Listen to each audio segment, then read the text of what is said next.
Playing. I am your host and game master for the evening. My name is Kevin Manus Pennings, also known as Cracked Palantir. This is episode 16 of Brise's Tale as she continues to explore the battlefield and adjoining mine that she has discovered.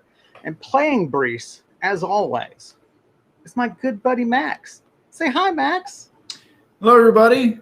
Welcome to yet another Karandrin role-playing evening with us. We had endless technical difficulties that almost caused us to cancel the stream. So we and enjoy the new layout. This is all for your pleasure. We're going to give this a try. Let us know in the comments on YouTube and in the chat what you think about it. This is what we're going to go with from here on out. And there's another format we might try, depending on the feedback we get, and we'll just play around with it. And maybe we'll try it next time. You'll see. With this, you can see all of our faces. You have something to focus on, hopefully, instead of looking at a very low quality map or very low quality picture of our faces. That's right. So this is the new one. Quinn has already argued that he doesn't approve because of the ugliness of the individuals involved. So, which is funny. It's a funny thing to say when Quinn also hopes to start streaming with us in the coming weeks. And who knows what luck his character will have. Your grace period ends now, Quinn. From here on out, all your actions are judged permanently. That's right. And Quinn does have some great news, which I'm just going to share with everybody, which is, hey, he's getting out of the hospital on Friday. Woo! After, man, such a battle. We're really happy that he's going to be moving on with his life and getting better and stronger and so on. So Congratulations, Quinn. We're all thrilled. For those of us who like you, probably nobody else cares. All right. So last week, episode 15, Brise was exploring the mine that adjoins this old battlefield. This was a battlefield between the goblins and the desert nation to the east. And he's already encountered some undead here, clearly fallen from that battle. And he is now, she is now coming out of the mine. And she had a really exciting encounter with some form of giant spider, an intelligent spellcasting predator. And she escaped that. And so she is trying to make her way back across the battlefield. Her magic is exhausted. She's pretty exhausted. And even though it's only been an hour or so, 2-hour-long day for her because she woke up late, she was rattled by that encounter and just wants to get back to her camp. Quinn says, is episode 16 Brise just being pooped out by the giant spider? Now you're making me think, do spiders even poop? I'm gonna have to look that up. That's a good question. I don't know if spiders what does it turn into? Is it their webbing? Is that their poop? Well, I mean, that's weird. I don't know. Well, now we have to look. Quinn, you're responsible for looking up spider waste. 3 Karandrin points to anyone who can answer the question. That's right. That's right. So we played a little beforehand. We were actually trying to get her back to the camp and out of camp before you guys came back. But our technical issues just delayed us like half an hour. So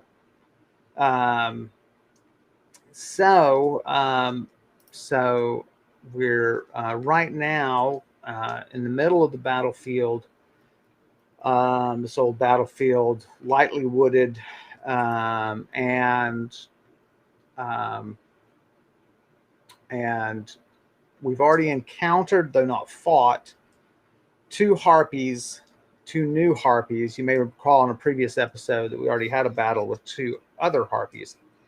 We know now there's at least 2 others with a roost. They have raided the other harpies' roost and are going through the treasure. Brise has just snuck past them and using Lala as a distraction, and they're only about 50 or 100 feet behind her right now, so she still has to be quiet. Misstep could still draw them her way, and she's going to try to make it back. Spiders do in fact poop. That is very interesting. Huh. So they'll find a little web toilet, and they just drop it right in there. So spider sewers must be the most disgusting things ever. Keeps getting caught in the webs. No. The paper, their toilet paper feels like silk. But the here we go. Brise is still sneak. Robed undead. I see that's right. Lala is approaching. I didn't have to remind you. Lala has spotted a robed undead. Looks to be probably Pen in origin. That is to say, one of the desert nation peoples, the Pen clans, they're called. So too large of an undead to be a goblin, but it's a couple 100 feet off to your right, and so you're not terribly frightened. The other one we were going to do, right? The other layout. I'm going to switch to the other layout right now. Let's see it. Wait, I got to move this here. This is the other way we thought about doing it. Which is not bad. I think this is the one. I forgot. This is the one I think I prefer because you can see my hands when I gesture. Right. One direction or the other. So I mean, we didn't want to do this right because the captions, but we're not using the captions right now. So right. Oh, that's right. The captions. They go up to like here. I'm like, let's drown him. Let's do it. Where are you? No, I'm not good at swimming. Don't. There you go. This is the problem. Is the captions. Yeah, that's right. I do hate that. Oh well. We'll go back to weapons and okay. So yeah.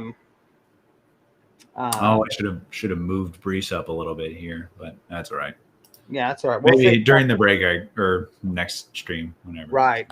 So, and we should say, and we'll make an announcement too about this, that next week there won't be a stream. We got a travel conflict, and so we won't be streaming next week. So Lala spots a robed undead, tatters. It's clearly armed, armored.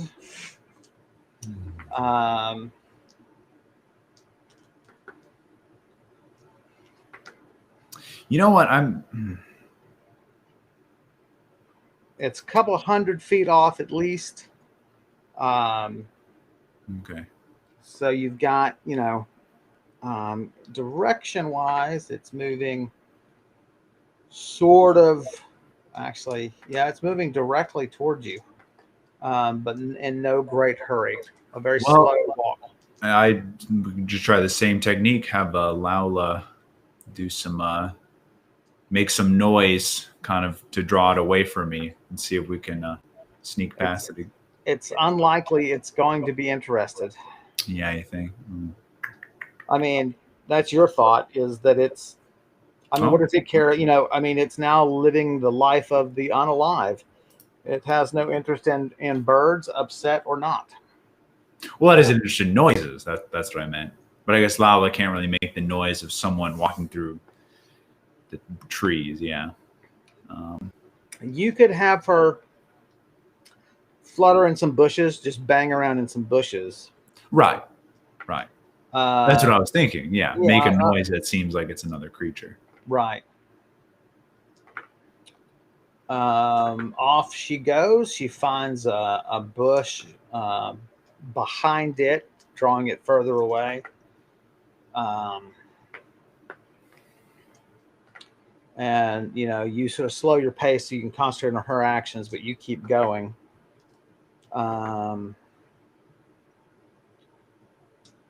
And she makes the noise and so on. Not only is it not interested, it is adjusting its course as you move.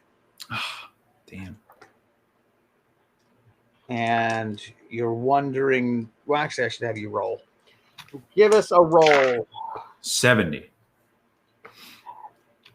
You recall hearing stories of the fact that the undead are drawn to the living. And you're wondering if it is tracking you just by that general sense. And then it makes sense for why Shedrin cast those alarm spells on the camp, even though you guys were probably a mile from the camp. Right. Oh, sorry, a mile from the battlefield. He knows that while you lay there at night, maybe they are approaching always. Like ants to sugar. They'll get to it no matter where it is. That's right. Whenever I visit your house, I sprinkle it with sugar. Well, good thing you've never visited my house. Hey, well, that's the invitation will not be extended. Not while you're awake. I haven't. That much. Oh my gosh. So I have an idea here. Maybe it will respond to my floating lantern, which can produce some. Well, how long would it take me to light that? Because I would need to use like an actual flint and steel. That's out of the option, out of the question then. And it's and I don't know. I can't remember the range on your floating lantern. I mean, could use it to distract it. Maybe just like make it hover into its face and like see if it at least startle it. Give me some time to put some distance between it. Well, and you can just haul ass. I mean, if at some point you may just decide, I'm gonna have to get out of here. What would you like Laula to do, given that her diversion failed? Just a.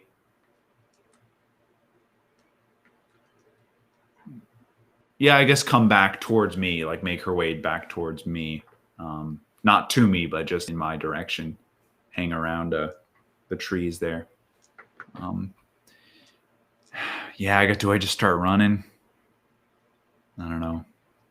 How far away am I from the harpies? A good 100 feet, you think? By now, a little further. Yeah. Hard to judge. It's sort of a weird, a lot of things you're juggling, and it's really difficult to judge distance from Laula to you. Does it seem like I'm out of earshot of the harpies if I'd start kind of making some noise? Yes, you think there's a real chance they won't hear you if the noise is loud. Yeah, maybe we just break into a run then and try to outrun this guy. Well, and you think even right now, I mean, given his pace, just your walk is outrunning him. He's moving very slowly. I mean, he's sort of a shuffling gait. Yeah. I don't want to take chances because that one child undead was incredible. I mean, she was more like a ghost, but still. Yeah, she was more. Don't want to assume. Ethereal.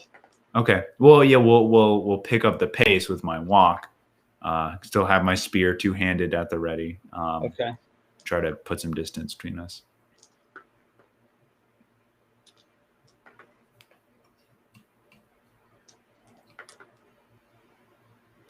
And Laula is doing what as you're walking? You want to scout ahead? Before scout ahead, yeah. Okay.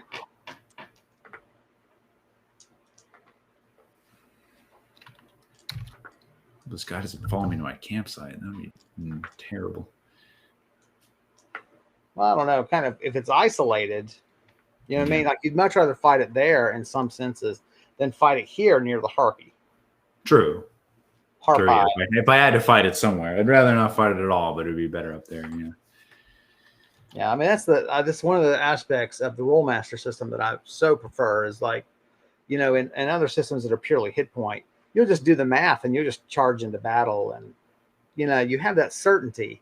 And I don't like that. I much prefer the uncertainty of like, no, any battle in Rollmaster and in the Rollmaster system can kill you. Yeah.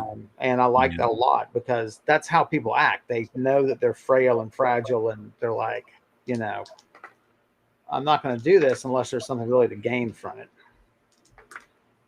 Beyond just, farming creatures for leveling up.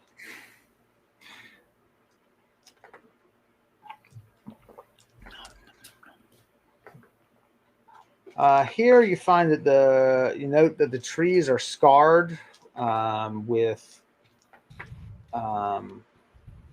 slashes and so on that have long scarred over. The very, very straight marks. There's no doubt that this is where some of the battle took place. That some of these trees were witness to, and in some ways wounded by the battle itself.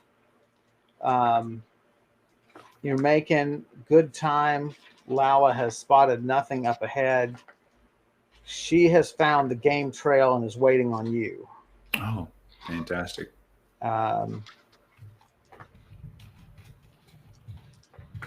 No sign either of the undead goblin child that had the... Yeah, I was thinking about that. I can't remember if I killed them or not. You did not. You killed the archer, and the drummer boy just never made it to you. That drummer boy that I got an eerie sense from. Yeah. By the way, I don't think we know. Oh no, we do know the time of day. It's still morning. You woke up at noon. Oh, that's right. I woke up real late. Yeah. But it only took me I was only in the Cursed Mines for 30 minutes or so. 40 probably minutes. Closer to an hour. Oh, right, because the spider trapped in the spider. Well, and you investigated that whole other branch of the mine, and there's at least one other branch for you to explore. Right. In there. Not to mention a continuing passage beyond the spider. But when you were in the natural cavern, where you found that the sapling version of this strange dark material tree, right? Mm-hmm. Then you went left, and that's where you encountered the giant, the large, full-grown, if you will, tree. Right. Although what does full-grown mean? And there's a passage beyond that seems to be a natural passage. Right. That might require crawling to get to. I mean, it's low. Yeah. But there's also more of that passage on the other side of the sapling. Right. More of that cavern that opens up, and you haven't explored that area, and you may not choose to. It's whatever you'd like to do. Right. No, but thanks for reminding me that. I didn't explore those whole things. Though I have a real life bit of fear. I read about miners getting trapped in caves and fitting into a space that was too tight, and then basically dying there, and it's maybe I don't want to. Yeah. I'll keep that teleport spell at the ready. Yeah, no kidding. Very important. So. It's a good hour of moving through the across the battlefield, carefully, and just walking and so on in the wooded and rough terrain. You make it to the game trail. That walking is, it's about 2 hours to your camp. Right. So you should be back by late afternoon, barring encounter. Mm-hmm. And so, so on the road, your state of readiness is basically the same. Well, I'll pull up my shield now that I'm on the game trail. I feel a little bit safer, so I'll take can use that. Don't need that stealth as much. Okay. We'll move a bit quicker. Have my shield out. And I'm going to take right now, just for safety. I'm at 96 out of 160 hit points. I'm going to take a 2 Akbutage herbs. Okay. Just to in case I do run into something, I'll be a little more prepared. Wow. So, I rolled a 10 and a 10, so that's 20 hit point healing. Beautiful.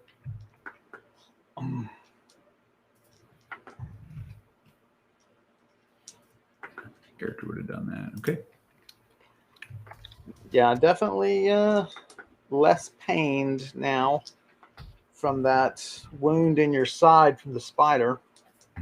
You're still somewhat queasy and lethargic from the effects of the poison that you can't shake off. So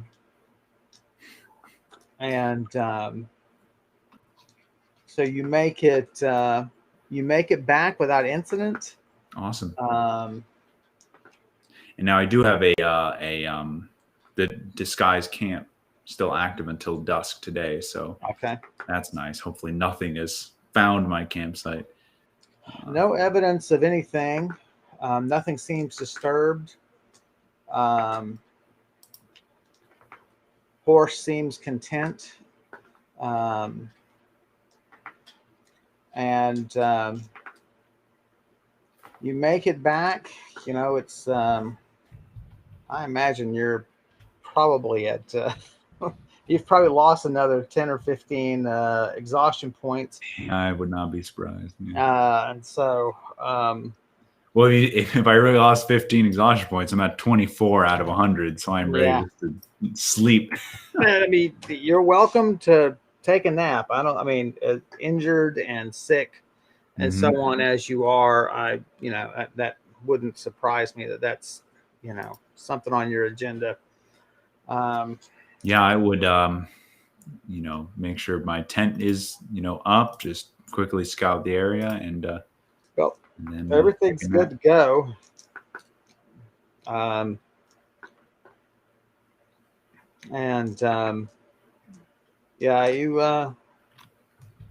You just kind of curl up and nap. You sleep a good while here.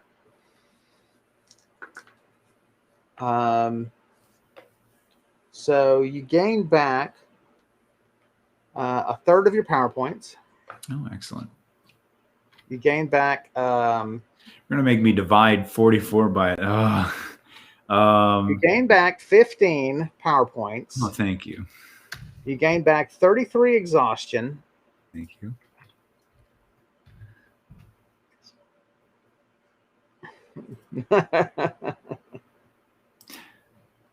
Yeah, I guess 45 divided by 3 would be 15. Oh, Pooch Hugger misses my anime hair. Hey, Hugger, how are you? It's been a little while. How are you doing? So exhaustion, power points. So gain back any hit points. Hit points. This is where my math has to get really weird. Yeah.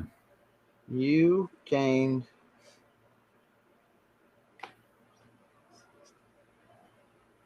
Man, you gained 24 hit points. Oh, wow. Okay. Which not that it particularly matters, but that's. Well, it matters to me, Kevin. Well, I'm saying it's. You just recover quickly. Right. I'm very hale. Yeah. You definitely are. You're definitely less under the effects of the poison. Your nausea is less. Your lethargy is less, but you can still feel it. You have a general queasiness, but still, you can tell that it's getting better and better. Your system is working it out. Mm-hmm. Well, Hugger, in the game, exhaustion points are good.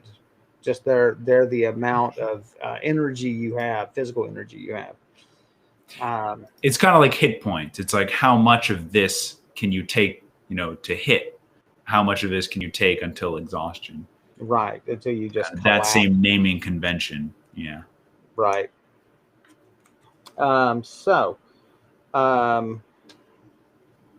Definitely glad to be back at camp. You want to set some quick goals, and then we'll get you to bed, and then we'll have you wake in the morning. Yeah. So you probably need to disguise the camp. Yes. First thing I want to try is remove poison. Spell I have here in Adabir's tome. Okay. Just for the heck of it, I have it. Might as well cast it. What level? 5th level. Okay. Well, at the tome, so it'll be 10th. Yes. 5th level normally. So I will pull that out, try that on myself. Okay. So if curse or poison fails RR against the spell, that poison or curse is removed. So. Roll it up. 31. That is sufficient.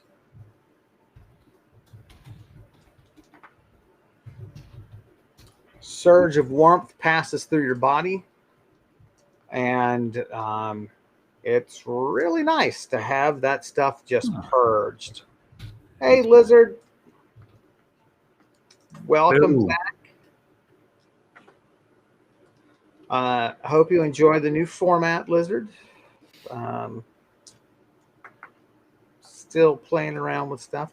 I'm thinking if we do the other format, I'm gonna switch to that real quick. If we go to the other format, which is this, and let me see, I gotta move everyone around. Like, I don't care if I'm drowned like that, because when I gesture, it's over there, it's kind of over that, I don't care about that. And that would still leave me, you see my hands, and that's, so this is the other format we're thinking about. Yeah. And so we'll get feedback from everybody and see what we think. So, or if you do like a little poll at the end, I don't know, on YouTube or something, just, I don't know if that's possible, but that would allow people to really easily tally votes about yay or nay. Right. And everyone should get your drum roll emojis ready, because this is Karandrin. Have them on your clipboard. That's right, ready to go. Ready to paste. That's right. So, all right. So you have removed the spider's venom. Clearly, it's just got wiped out by that. Wonderful. You feel a lot better.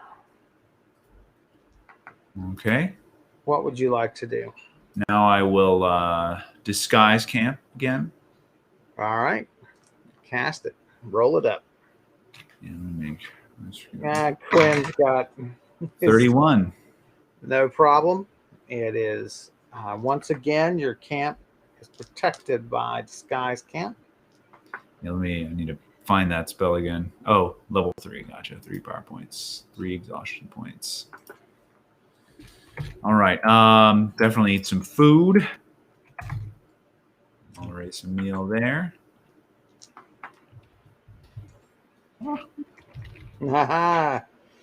Drum roll. Thanks for casting my 3rd level spell. Although we all know your troubles are. Yeah, that light spell, that 1st level spell, something wrong. Something is up with that spell. That spell list I got, I think it was broken. Can I just relearn the spell? I think I learned it the wrong way. It's like when you learn a skill and you learn it the wrong way, and it's difficult to perform, but that's just the way you think it is, and it's like, yeah. I wonder if that happens with magic. Yeah, there's a great TED talk talking about humans are really good at learning, but what we're really bad at is unlearning. Right. It's very difficult for us. Mm-hmm. Mm-hmm. And so I just deal with it every day at work. Yeah. So okay, so what else? So food, camp, that guy, poison's removed. Yeah,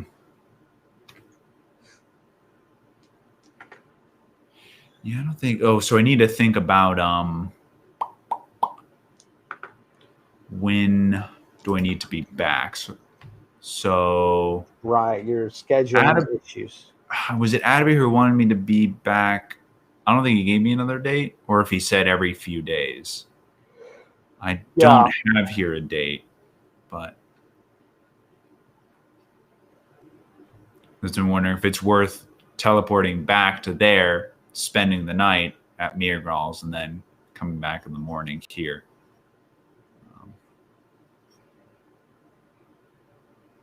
Yeah. The last time I was over there was let me just find it.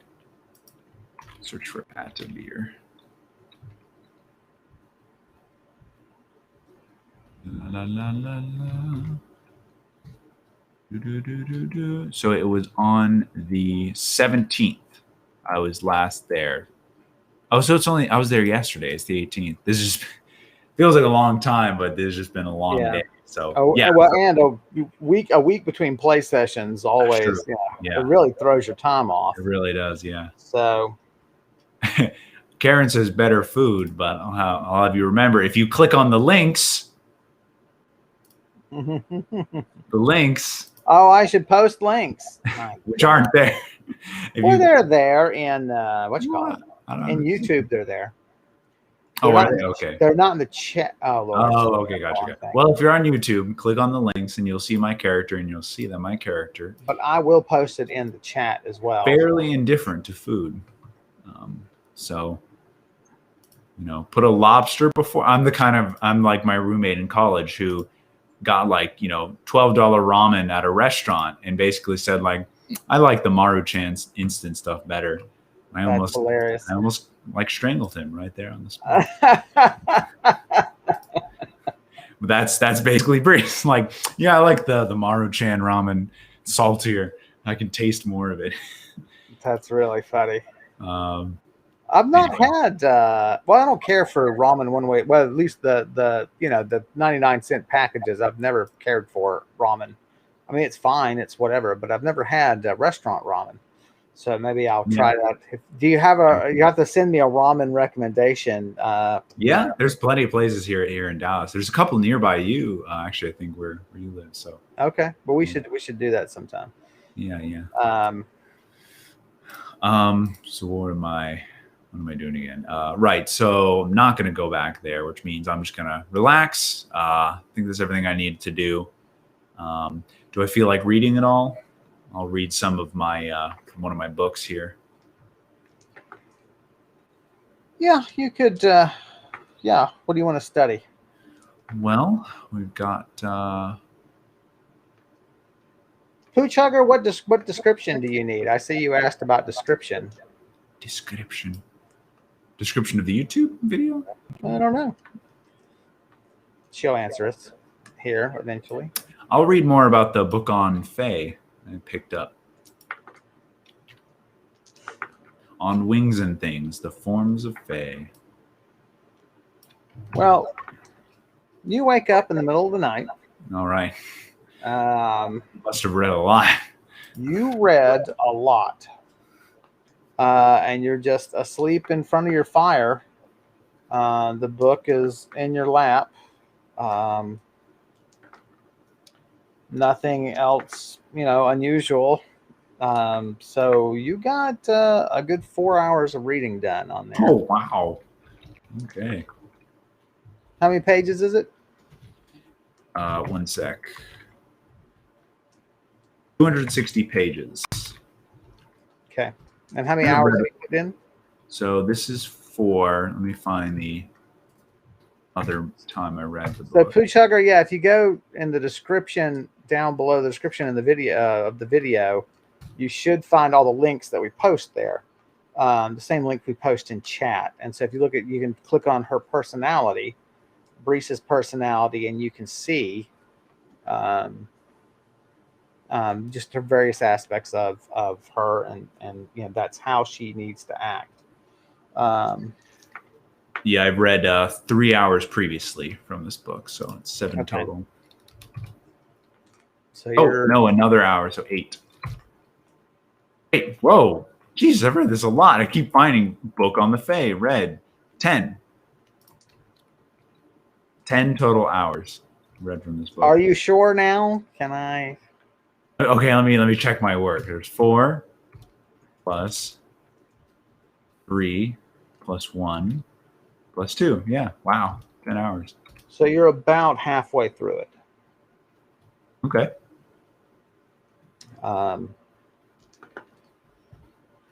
Oh man, is there a magic item that makes me read faster? That would be excellent. I've debated. You know how that would work. Would I comprehend it faster, or would I just read it faster? Well, we have to assume that for it to be a useful thing, True. right?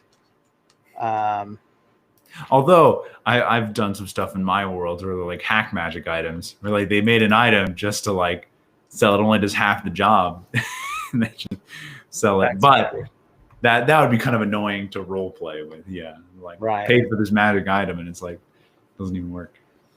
But yeah, that would be interesting if that existed. Right, about halfway through.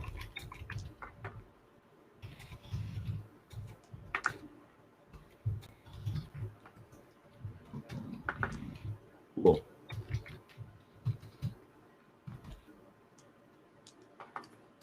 Yeah, then I'll get up and go into my tent and finish sleeping. Yeah.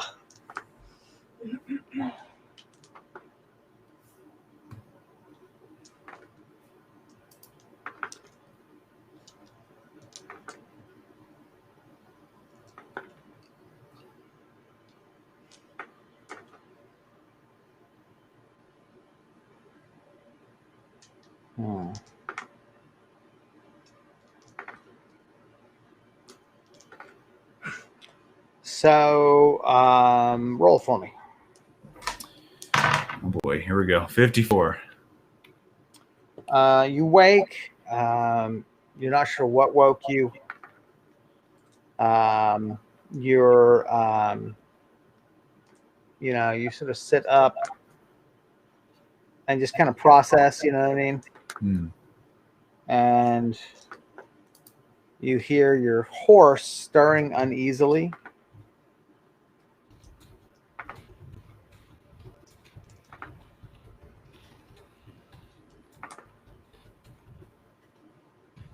And you think you hear a voice, but it's stopped now. Distinctly male. What would you like to do? Let me remain still for a minute, see if whatever this voice is picks up again.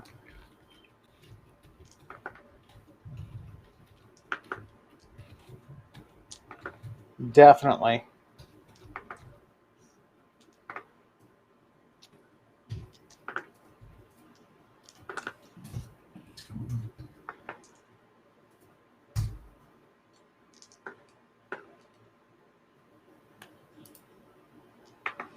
Speaking in a very heavily accented goblin, specifically, sounds like someone who grew up in the desert lands.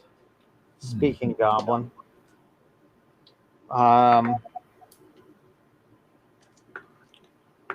Distinctly male, and it is yelling.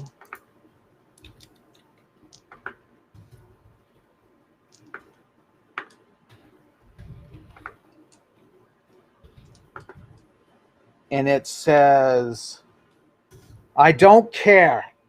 I'm not taking another hoof. I've had my share of tumbles. Let's find easier fare elsewhere.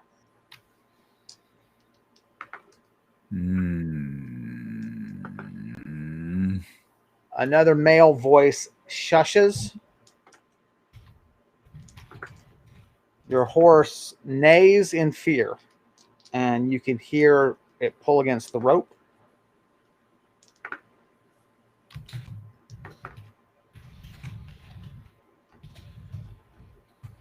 Since when do horses scurry? I don't know. Since when? Is this a lead up to a joke? I know, right?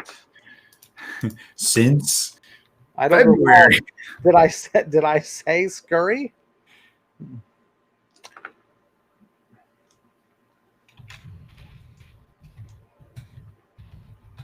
So at least my thought I just put together is that these people are somehow saw my campsite and were trying to poke around, but or maybe you're gonna try to steal my horse and don't want to take a hoof to the face. But I'll keep quiet and see if they say anything. Do you want to creep out of your tent? I don't know, because I feel like they might be. Well, yeah, if I creep out and then they might just fly off once they know I'm awake. So I will creep out. This doesn't sound like Harpy.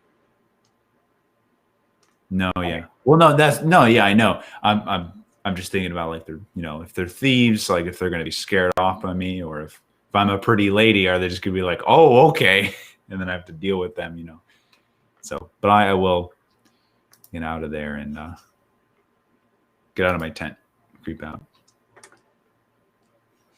State of readiness? Yeah, I would have had I would have all my stuff in my tent, so I would have my spear two-handed out of the tent. Now, you're really in your...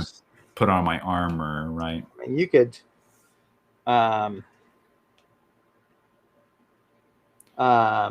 yeah, I mean, it's going to take a while to put on your armor. Yeah, so I'll just go out. Not a super long time, I should say, but it does take a couple of rounds. Yeah, I want to see what's going on, so we'll go out right now. Okay. So right now you're barefoot with your spear in your hand.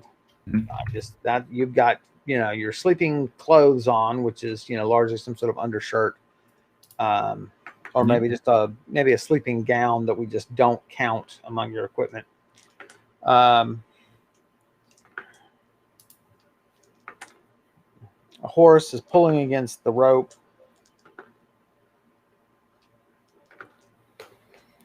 Roll for me. 56. Roll again for me. 49.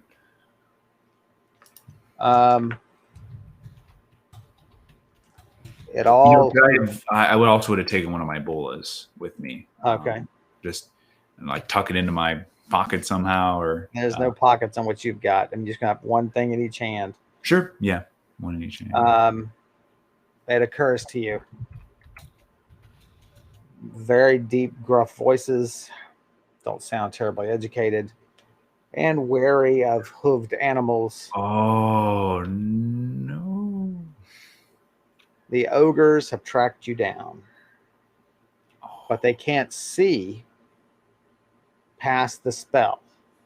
But they can smell the horse. And of course, now they can hear the horse. It's too dark for you to see. Of course, definitely on the game trail. They're probably crouched over there trying to determine if and what to do.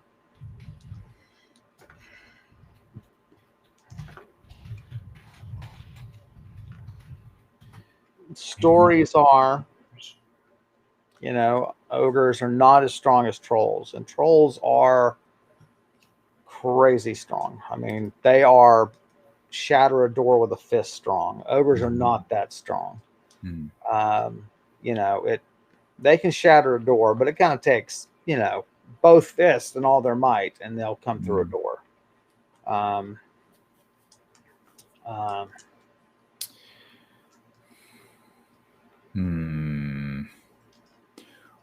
Well, now that I know what, okay, let's go through my options here. I could. Stories always portray them as dumb. Yeah. But I mean, they take some doing to kill. Yeah, I'm not in the mood to kill two trolls. I don't know how much more resources I've recovered after sleeping, but I just woke up. I'm not thing. But now, so what I'm considering is, do I put my armor on and kind of just wait? Or, I mean, it seems like if they're crouched, then they're ready to go. So do I actually just get on my horse then and get out of here? Then I'm riding in the dark. Yeah. And I can't teleport my horse anywhere. It's too heavy. God, what is with Rollmaster and horses, man? There's I had to give up my last horse. This horse is gonna be troll food. I mean, ogre food. Yeah.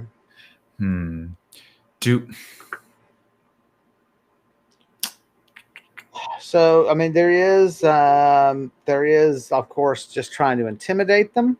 Yeah. Using their magic. Yeah.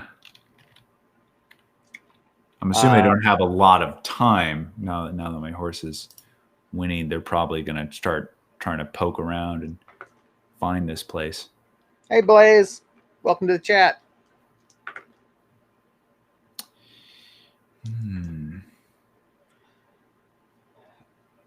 Hard to tell the, time of night. You feel like definitely some time has passed, I mean, let me see. I got to do this weird math now again. 1/4 10. You gained another 15 hit points. You gained another 11 power points, and you've gained 25 exhaustion.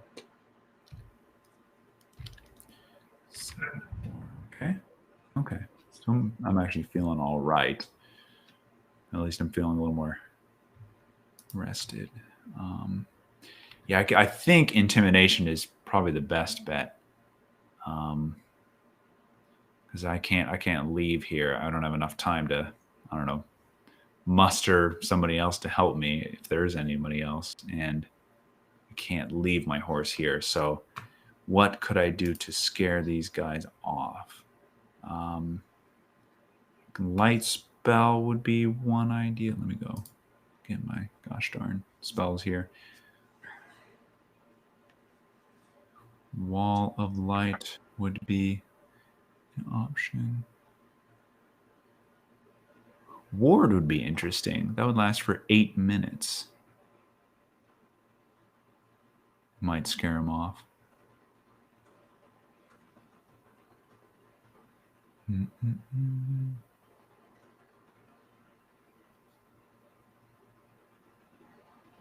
Roll for me. Sure. I'm just looking through my spells right now. 2. Okay. Ha! Call lightning. Let's do it. If you could see them, that would be a lovely intimidation. Honestly, that seems like a great idea. And it's from a tome too, so.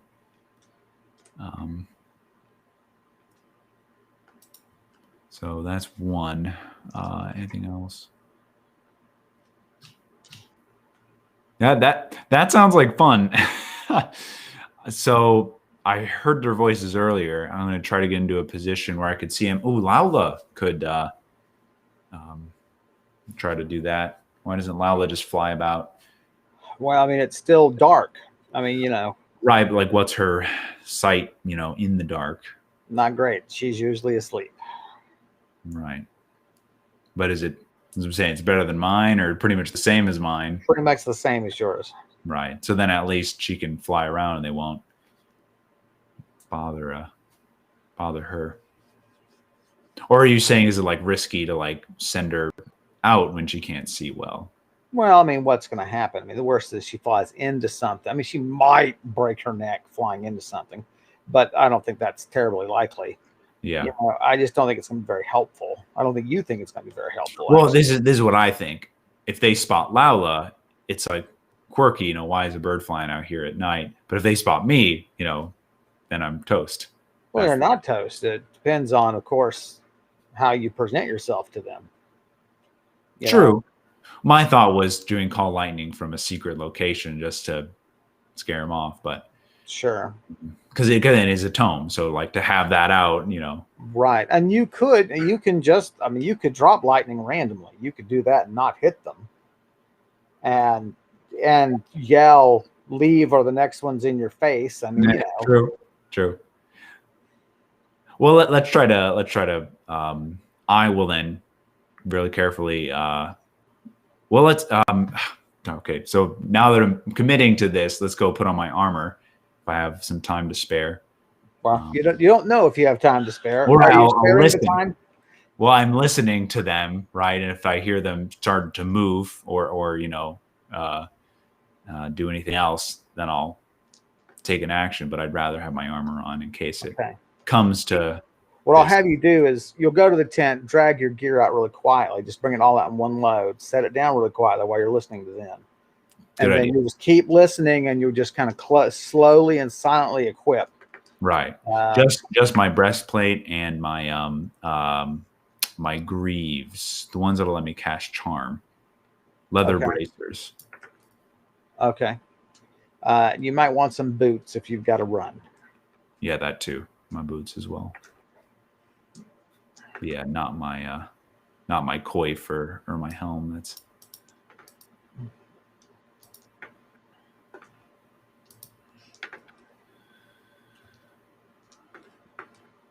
so you're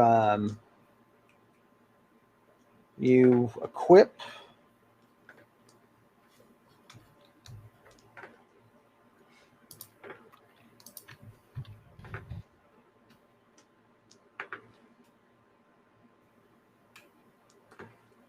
They're arguing quietly among themselves. So this is like where it goes back to having that cool familiars list that I wrote, right? Mm-hmm. Because speak through familiar is there. You want to intimidate them. Have a bird say, it's time for you to go. Fuck you. Or just draw them away, right?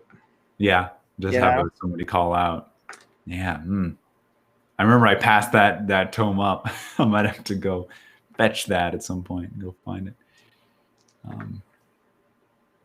Man, it's so funny that I play Brise, who's a half caster, but I always wonder, like, if I was playing like a full caster instead, that'd be interesting because I use spells so much. And your power points would be about double what they are now. Right. But I'm pretty good at combat, so I can't forget that. Yeah, it's very true. I mean, all right. So one says relatively loudly, "I'm done. I'm off. It's been several rounds. Okay. You've got your boots on. You've got your belt on with all of its pouches, and you've got your armor on. You hear movement down the game trail. What would you like to do?" I'm going to keep going with my plan. I'm going to slip out my tome from my bookcase of holding, Nature's Law, and I will still try to find, assuming there's possibly still one there, still try to locate it. There's no sign of it. That spell list also has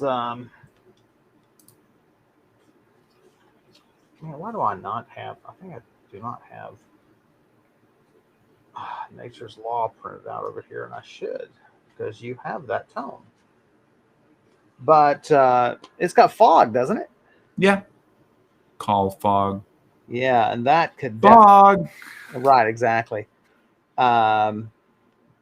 Should stuff come down and you decide to hide and run, then remember fog. Yeah. And well, just for the spell description for me to write down, is that like a, hey, fog immediately comes into the clearing, or is it kind of like it starts to gather? Where it's pretty immediate. Okay. It takes one round to get there. I should just look it up for you. But the it's a minute a level, so this of course will last 10 minutes. That's a very, very useful then, yeah. And I forget immediately. And but the thing, what was the other thing I was going to tell you about it? Boop, boop. Can't find the damn thing. But of course, it reduces the chance of being seen. Exactly. Yeah.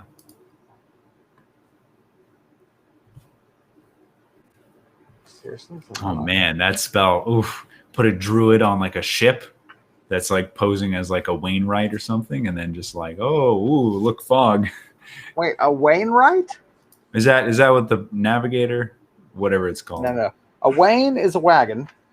Oh, what was I thinking of? And a wright is someone who makes anything.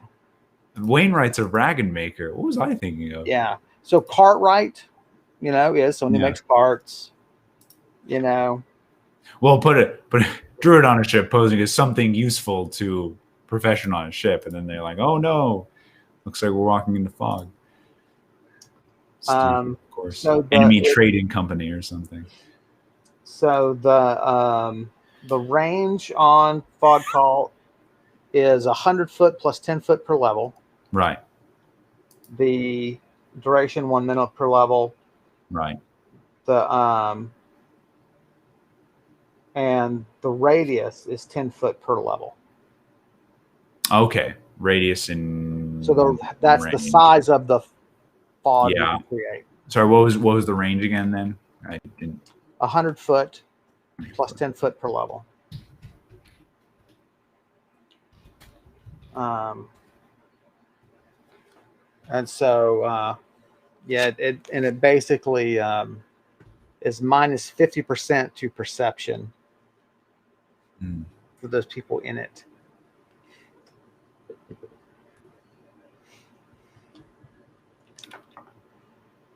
And if you're in it and dodging missile fire and that sort of thing, then it subtracts from those attacks. Stuff. I'll keep that in mind. But like I said, I'm trying to creep towards where I think they are. All right, roll to creep. Opened to the call lightning spell. What do you have that boosts your stalk hide? I have an item here. I have a ring of stealth. Do you want to put that ring on? Yeah. Well, I mean, yeah. Good point. I guess I would have taken it off when I go to bed, and I assume I grabbed it and put it on. Well, yeah, but see, that's the thing. That's why I asked you very specifically. Right now, you have, earlier on, I said you are barefoot, you have your gown on, and you have your spear in hand, right? And that's why I want to know. I want to give you a shot. Definitely have it on. Yeah, I'd be a fool to not put it on. Well, I mean, sometimes it's not about being a fool. Sometimes it's about you don't have time. True. But yeah, no, there's time for sure. I have the time and I want to. So. All right, roll up your sneaky sneak. 46. So that ring is a plus 20. Yeah. Yeah. That's a little. Make sure the drum roll changeling blades. And so I have to. I have my tome. I have to carry that with two hands if I'm going to have it open, right? So I'd have to leave my spear behind. I mean, no, you can have it clamped to you. Okay. I would have done that. Yeah. Yeah, but yeah, tomes are not great for combat, but no. Going out on a limb here, though.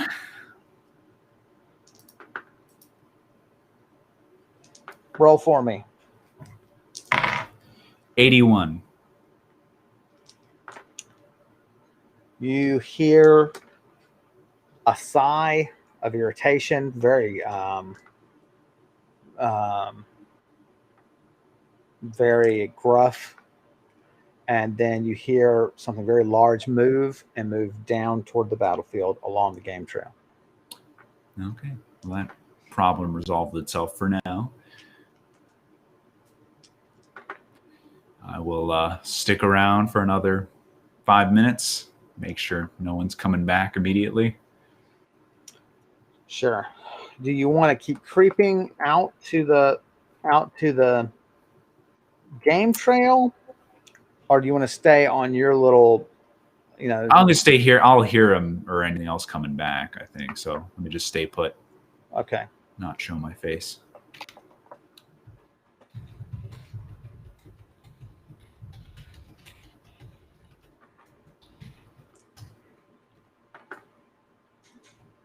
No sign of them returning.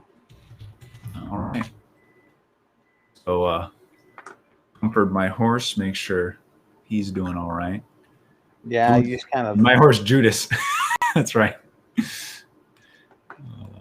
you just soothe him. Hey, little buddy, it's gonna be okay.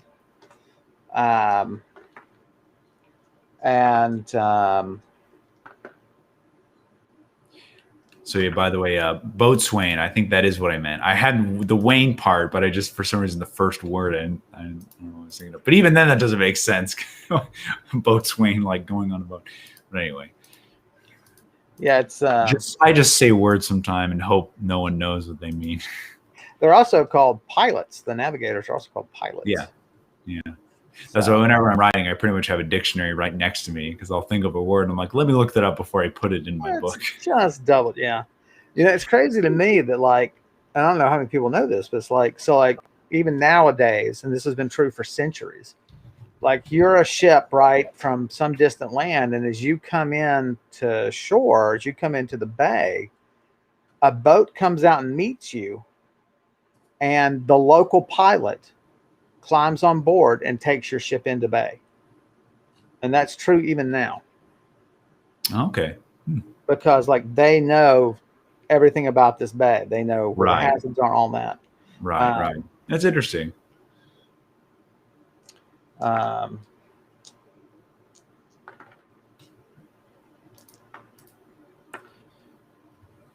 yeah, then I'll comfort my horse and take off my armor and put my stuff back in my tent and go back to bed. Seems like they gave up.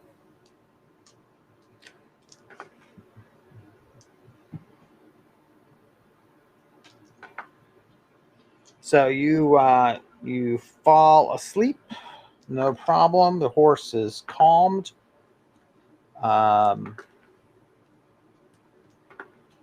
And you sleep the sleep of the dead. I died. To the next day, but noon. But you wake up at noon. Oh, really? Okay. Yeah.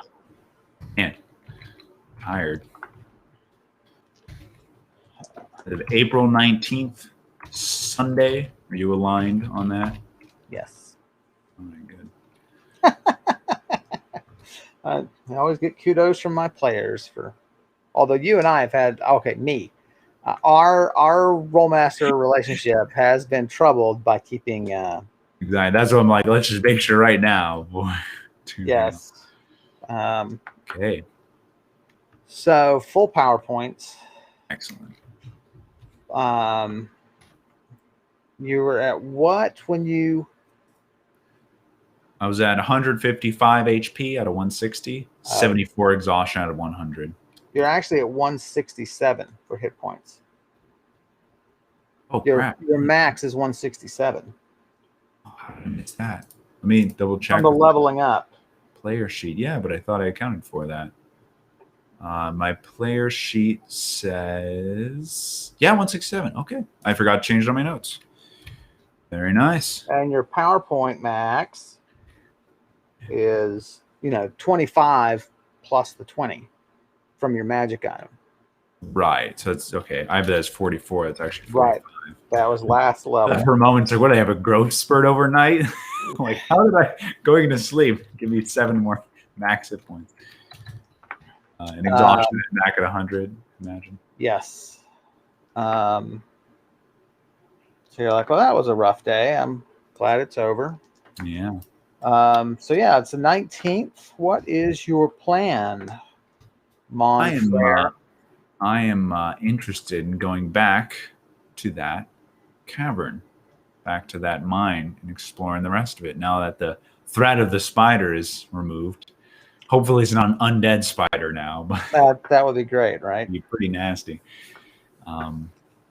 So yeah, I'm gonna breakfast. My disguise camp will be good until tomorrow in the afternoon, from what I recall. And so I'm curious about this. So I was using Resist Curse yesterday, and it seemed to work pretty well. I also have Dispel Curse. It's Dispel Curse, Dispel Poison. I don't know, what is my knowledge of like trying to dispel the curse if it's through the entire mind? I guess I could give it a try, but does that seem... Max thinks that's goofy, so I don't know if Brise would think that's not worth trying either. Well, then the question is, of course, what lore have you heard and what myths have you heard that would inform your decision? Exactly. So yes, your thought is, it is, unless the mind has a central source of evil contaminating the area, then how to proceed with a dispel curse is beyond you. Gotcha. The stories you've read are, yes, powerful holy people come to an area, and yes, their ability is so great they can cleanse an area. Other stories are, well, this necklace taken from this vengeful woman is what cursed this whole mansion, and destroying the curse or destroying the item frees the area from that curse, right? Because so there was a central source for it, and so there you thought, if that were the case, then I might have a shot. The curse does not seem to be overly powerful because you don't feel overly powerful, right? And a simple spell seemed to defend you against it, right? Quinn says the spider is donezo, but how many sisters does she have? Yeah. So okay, so that's good. Yeah, I'll keep that in mind. If I do find something that could be the source, then I can always use that spell. But I will do the same as last time. Prepare a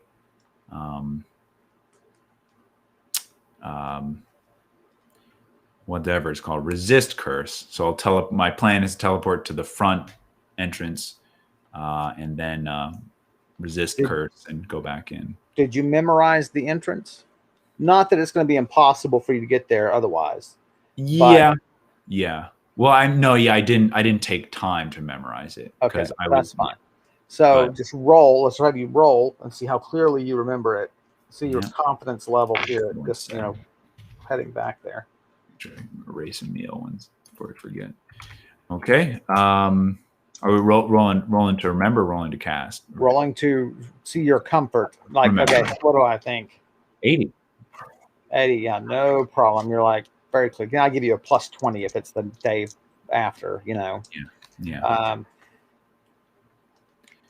Osmosis. Not Pooch. Why did you say osmosis? So weird. Pooch, you need to type more. I think you're. Well, I'm wondering if your audio, if you're mishearing us. Sometimes we say things. I know, because scurry came out of nowhere. I still don't know what scurry was a reference to, since no one said scurry, and now osmosis is the term.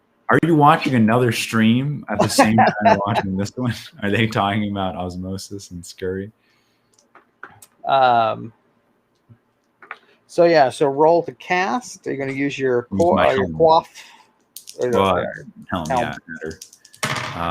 It's an 88. Boom, no problem. Aim 72. No problem, and you only use 8 exhaustion. Nice. Very, very nice. Very good casting. Casting, if I do say so myself.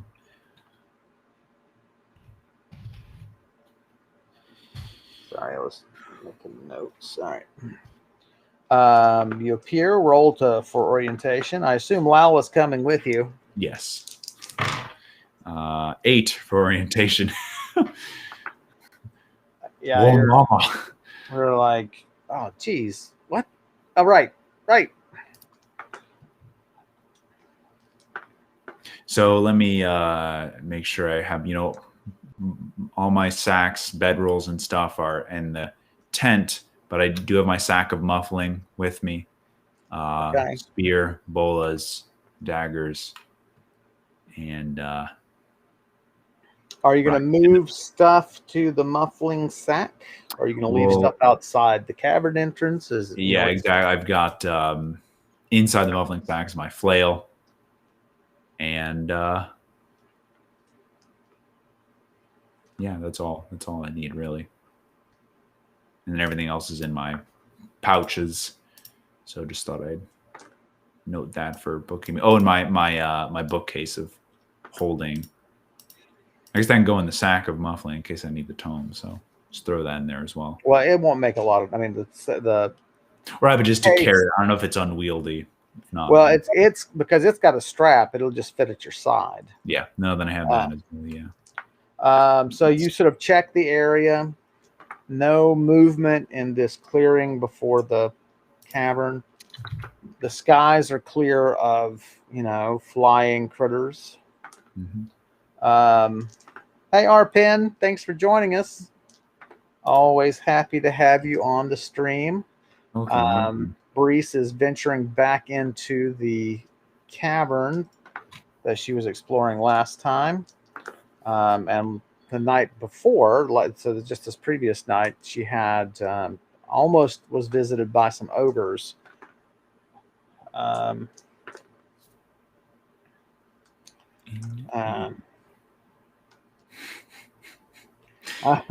Well, here a bookcase, Pooch Hugger, is like a bag, like a hard leather bag.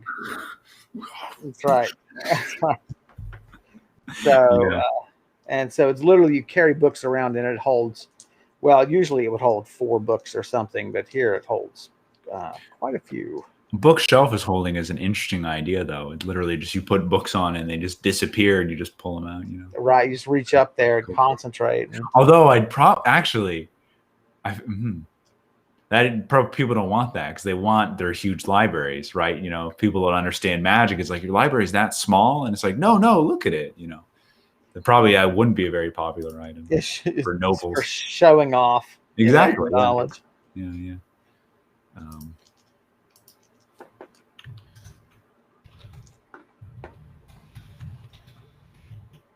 So, so things out here seem pretty uneventful. The cavern itself seems unchanged. Is it time for resist curse? It is. Time for resist. So pull up my tome, Adabir's tome, and cast resist curse. All right. Just don't roll an 8. Roll anything above an 8. I rolled a 78. So very good. I don't know. You said not roll an 8, and there's an 8, so I don't know. So another nice casting. What level is that? Well, 10 because of the tome. In terms of 3. 3. Yeah. All right. So 3 exhaustion and your and you sort of feel that surge of protection, just of happiness. You put Laula out on watch out on some shrub and tell her she's also welcome to feed whenever she wants, but stay within the clearing. And I say we take a break and then plunge into the cavern. What do you think about that? Yes, but first I need to understand what Pooch Hugger's last intriguing comment is. Max, you looked more like you had no idea how to hold a dictionary. Oh, thank you. Thank you, Pooch Hugger. What? I'm not sure what you mean, Pooch Hugger. Anyway, we'll go on a break and maybe Pooch Hugger will have an answer to us. You looked more like you had no idea how to hold a dictionary. I also got a zappy stick on my birthday.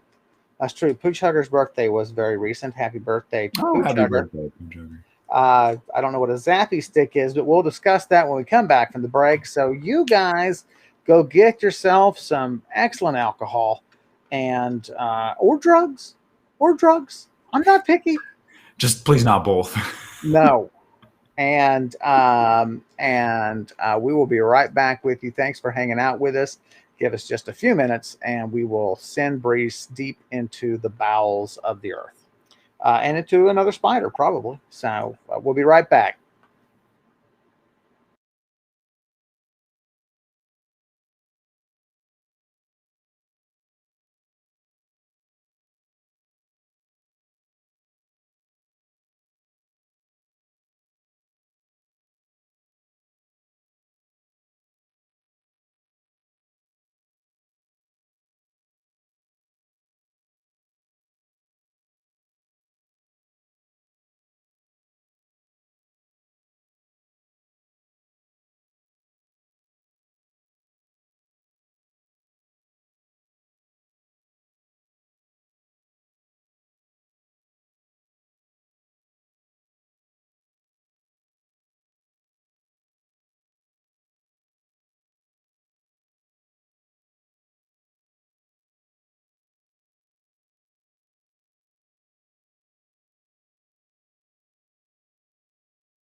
I can tell.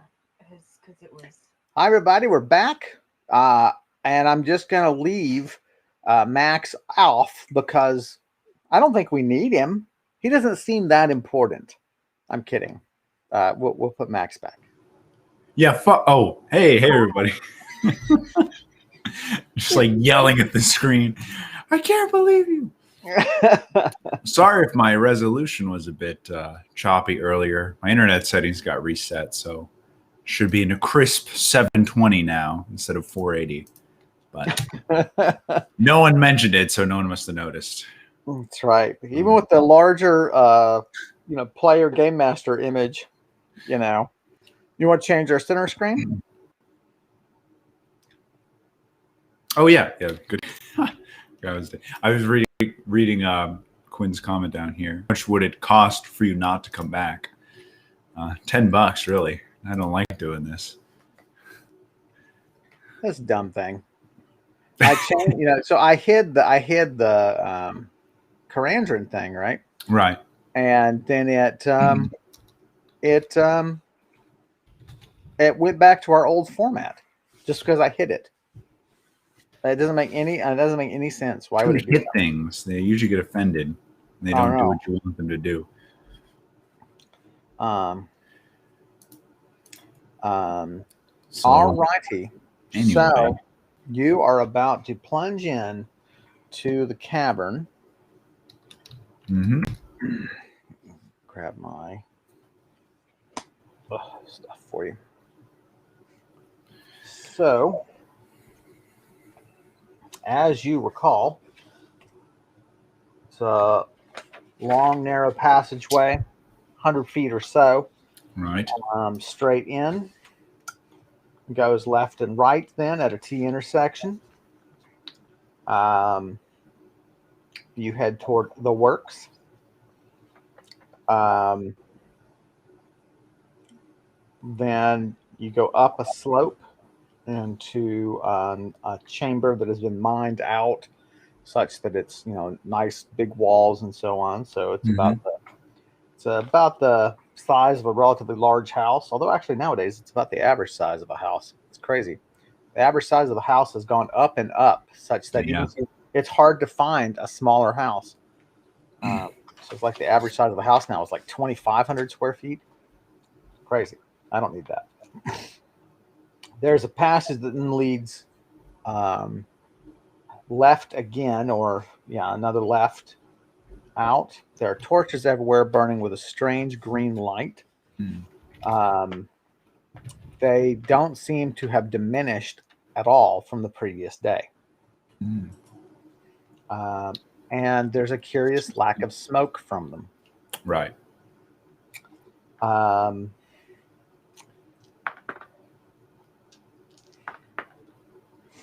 You take a moment and just to see how you feel. Quinn, I missed your comment about. I was just gonna say, you put a comment, but then you also put like 20 other comments, and you can't read through all of them. Buried. It was buried by his own lead. I mean, you got to be selective. I think what he's telling you, Quinn, is shut up more. That's when talk less. Talk less and say more important things. That's right. But you take a moment as you're moving sort of cautiously through, and certainly there's an unnatural feel to the air, but there's also a sense that it hasn't permeated into you. Right. So you pass down that left passageway out of this square chamber. This square chamber, of course, had the had the what? Oh, mining carts. Yes, yeah. With the strange taps on them, as though they were intended to be drained. So you move down the passageway and you come to the large natural cavern that unfolds before you. Across somewhere in the dark there is the small sapling. It should be almost directly across from the entrance. Yeah. To your left will be the passageway with the spider, Mhm. There was some sort of narrow hole that left that chamber if you want to go down that way. Otherwise, there's all this room to the right you have not explored. Now, I do want to go back to the spider room because I recall seeing some loot that the spider might have gathered. So it'd be worth exploring around there and seeing if there's anything left behind by its prey. Yes, and it's not so much gathered as it's just caught up in the webs because it doesn't apparently have a need for anything. Right. Poochhugger says I keep freezing. Am I still freezing? Wanna? Well, it doesn't really. I don't think it's going to matter if you are still freezing because there's nothing we can do about it. Well, I could always leave and come back or lower the quality again. But if we'll keep going, let us know if the issue persists. That's right. But yeah, I'd go back to the room with the spider in the big old tree. Plus, just investigating that tree a little bit more if I can. Absolutely.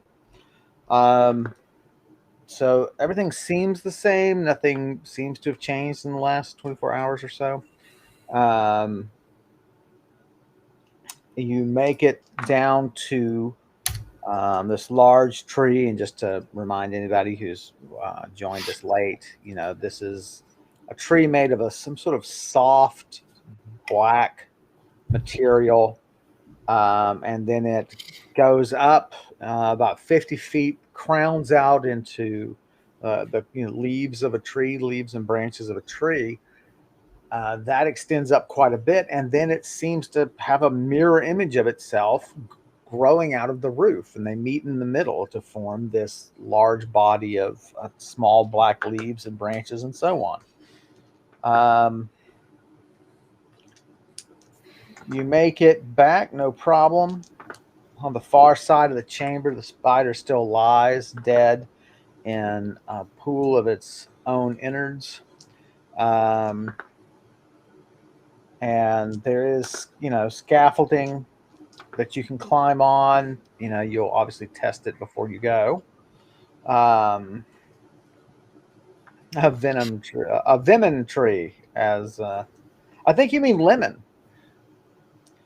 It's lemon trees. I didn't know they grow towards people and were rubbery. Right. And again, as you enter the chamber, there's just a slight shift as the tree, sort of from the crown, it moves towards you a little bit. And you thinking back, like even as you were exploring and so on, that movement would sort of follow you. It would sort of just hone in on you and move with you. I'm also interesting that it seemed, the first tree grew and I cast magic on it. I also have a spell cast on me, so that's an interesting. I wonder if that has anything to do with that. So.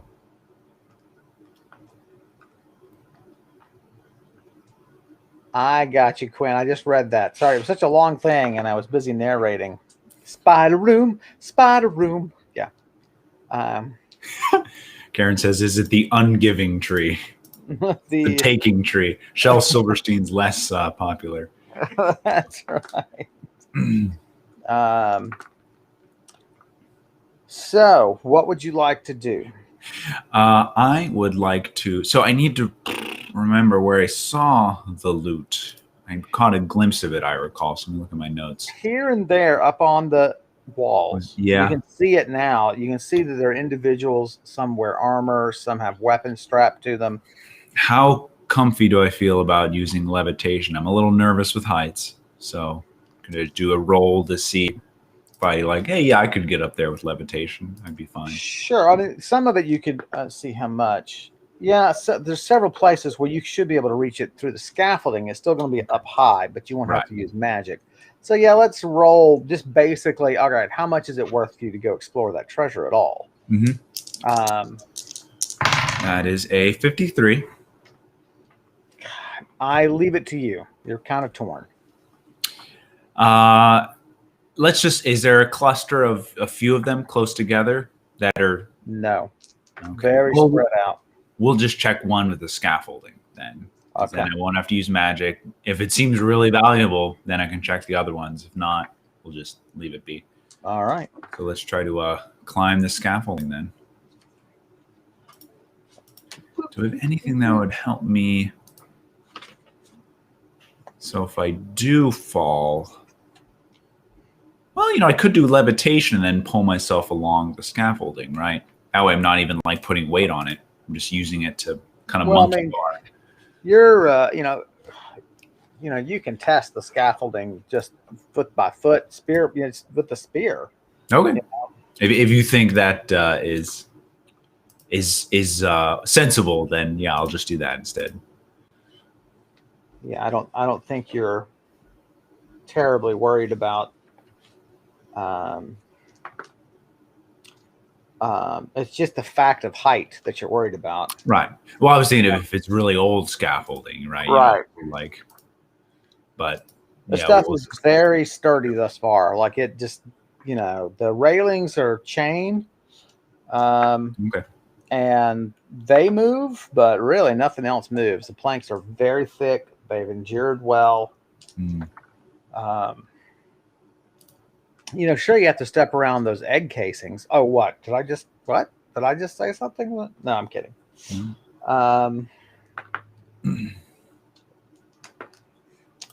So you climb around and around. You're on the back wall up against you're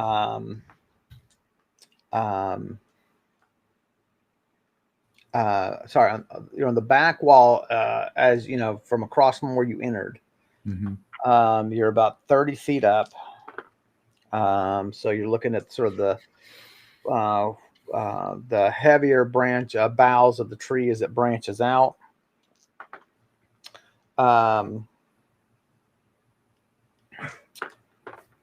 Individual is pretty heavily webbed. Dagger that stuff out. Just going to cut it out. Yep.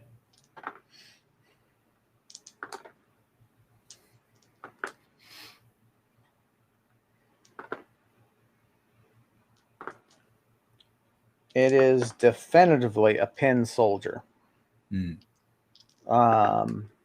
Which suggests it was an undead that wandered in here and she just had to kill it.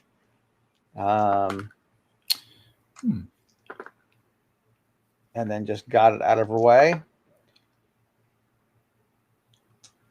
The armor is nothing special, just a leather breastplate like yours. You find a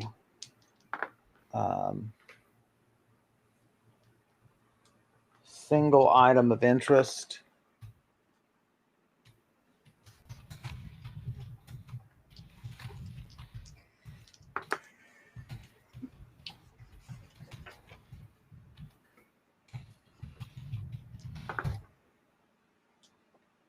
It's a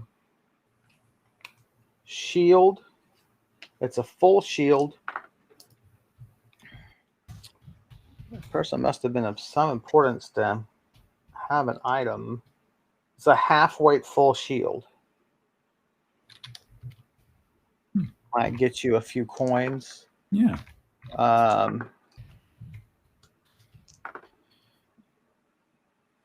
There's a pouch that you tear open with your dagger.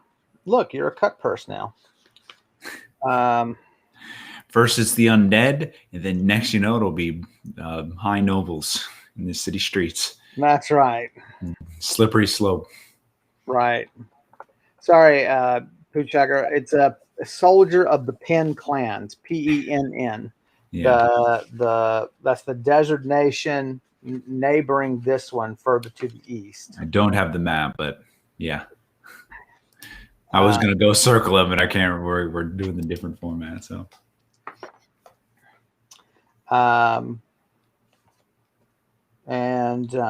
It's got 5 bronze in there. Nothing really special. I'll leave that to you to take. Leave that behind, but I will put the. Go ahead. No, go ahead. I'll put the full weight shield in my bag of holding. Half weight, full shield. Full weight half shield. Well, that's double weight. It's a cursed man. This is the source of the curse. This is it. Double weight. Oh my gosh. Yeah, I will toss that in my bag of holding. So. Okay. There you go. It's yeah. Let me give you a weight for it really quickly, if I can find it. At half weight, it's 11.25 pounds. Okay.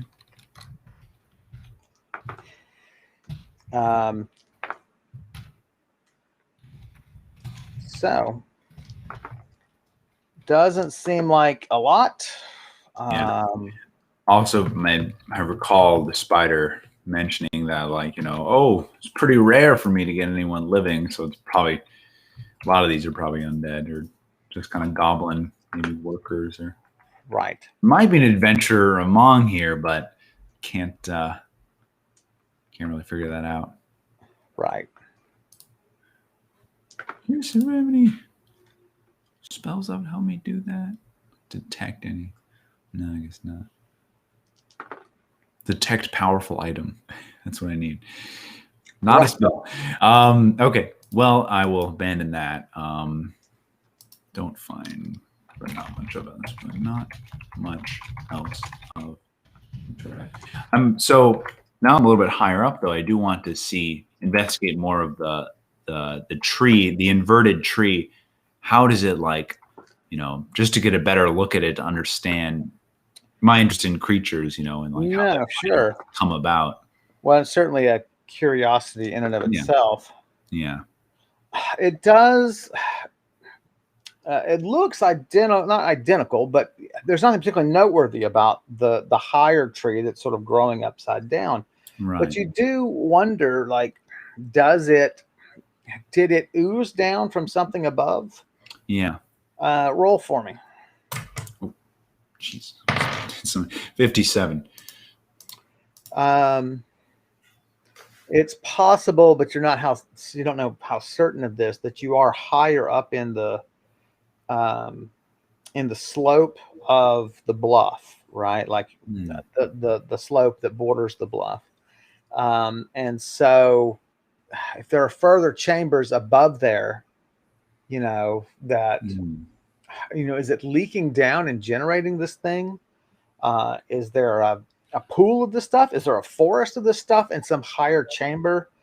Or no, it's just, does it grow from the bottom?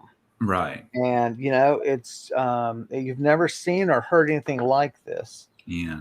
I will take my floating lantern and try to illuminate more of the higher up area to test that theory, like where it's coming from on the ceiling. Do you recall its range? I don't want you to range of light or range distance. Well, the lantern is going to be a 50-foot radius, but you can control it. Let me see. Up to 60 feet. Yeah. How high? Still, though, might as well do it. Yeah. Right. So pull that out and let me write down 50 foot of light so I don't forget. Yeah, it's a 50-foot radius of light, and then it's. So I'll pull it out, light it with some flint and steel, and lights very quickly, and send it up. So roll to command it.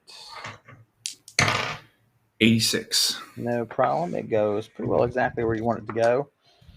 So, it just, you want to keep it away from getting enmeshed in anything. So you just have it hover over the surface of stuff. The tree itself does not react to either a magic item that's close to it or to a light source that's close to it. It sits there, just sort of slightly leaned toward you. You have it go up the trunk a little bit, and you can tell it's a little bit of stress. You're like, okay, I can tell that's my end. Yeah.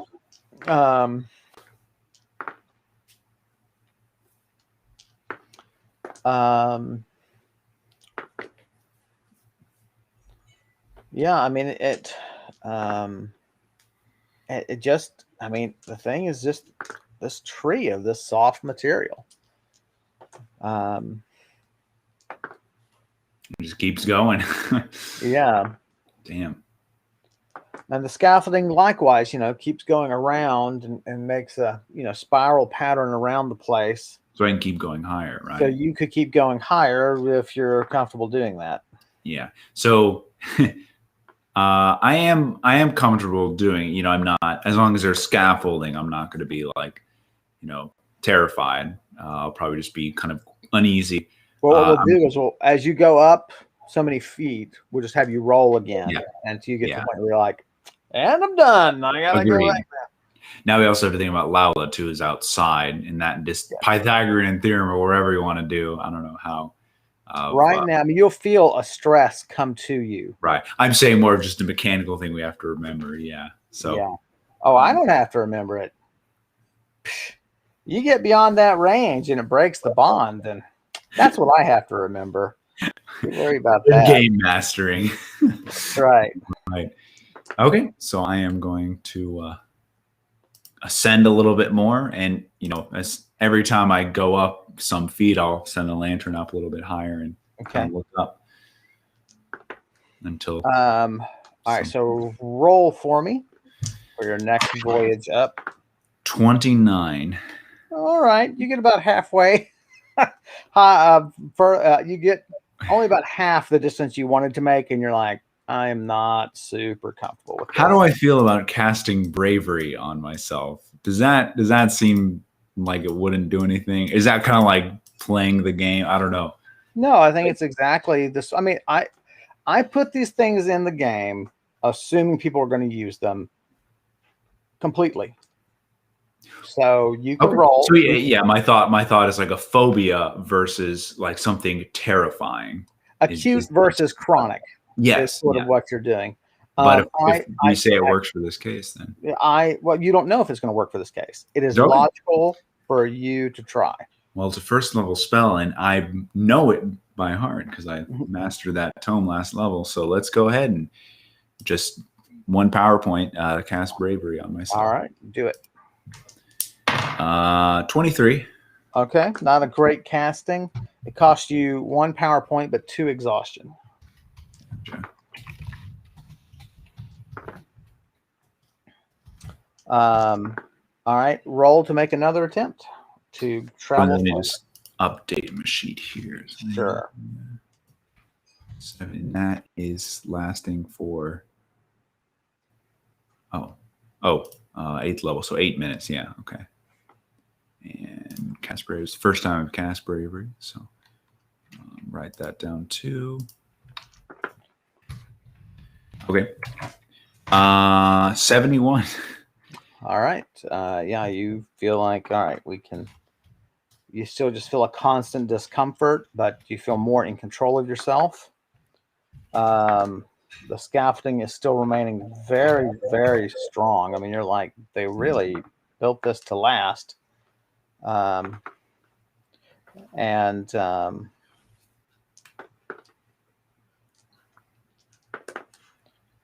So you continue to make it up. You come to a gangway that you can swing out with this lever, and it will swing a gangway plank out with railing.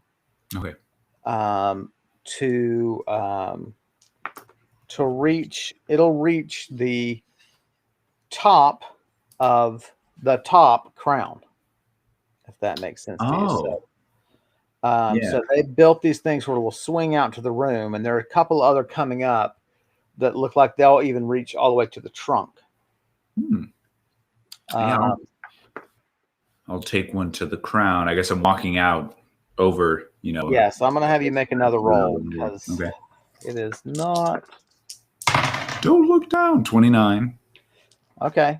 That's barely enough. You go very slowly. You're like, look at the tree, look at the tree, look at the tree. Don't look at anything else.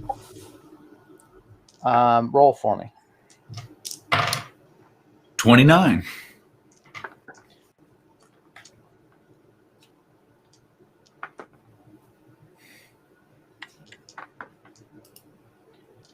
So here you find where they have taken samples. Clearly, there are cut small branches, twigs, finger thick. And in the core of this little branch, this little twig, right at the core is a core of silver material.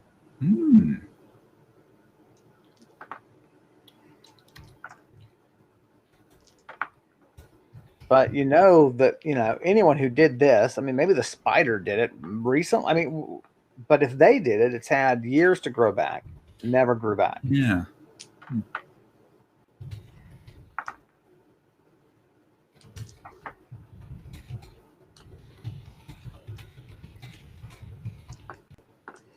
So you're about 10 feet from the crown. I didn't want you to get you too close and then have something happen. Treat you with caution. Yeah. Some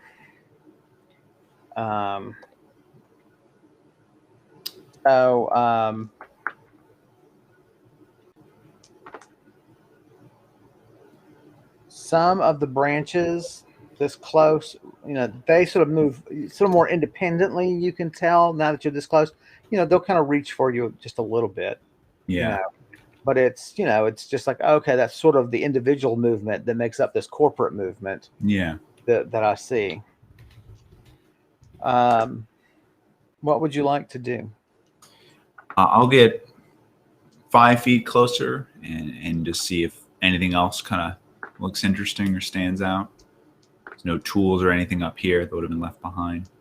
No, there do appear to be half-rotted canvas bags here that probably look probably where they would keep tools and things for the next day. But yeah, there you go. Okay. I will go back to the scaffolding that I think actually, I guess if I look straight up, anything else that I see? Top of the camera. No, I mean, you get a better sense of the texture of the tree, which, maybe that's the only thing. You feel like the bark of this tree should be sort of like that smoother, sort of papery bark, the paper thin kind of bark of like an oak. And here it's rather rough, as far as you can see. Like they've pecan. They built scaffolding about 2/3 up, so about 60 to 70 feet. And so you've got about one more lap to go before you'll be at the top. Okay. Of course, you're worried about your bravery expiring while you're halfway down. But what would you like to do? Let's go back. Let's push on. See if I can get as high as I can. Just one last look. Curiosity's pretty strong here. 57. You make it to the end of the scaffolding and the final gangway, which will swing out to the middle of the higher trunk. Do you want to swing out? So one thing, does it look like the scaffolding abruptly ends, or to kind of like it was purposefully ended here? Well, it sounded like it extended further and was destroyed. Right. Okay.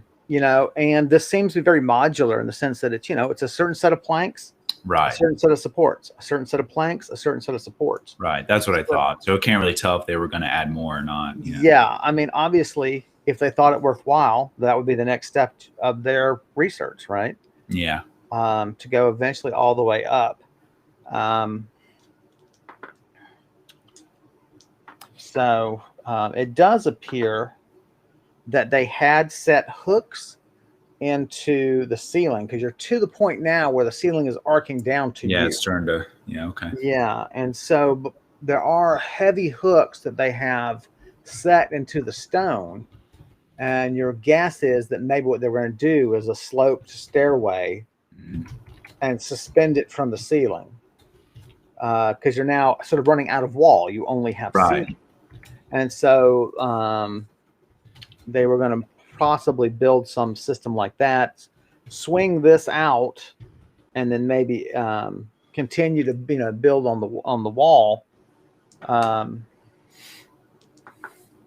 yeah, what do you want to do?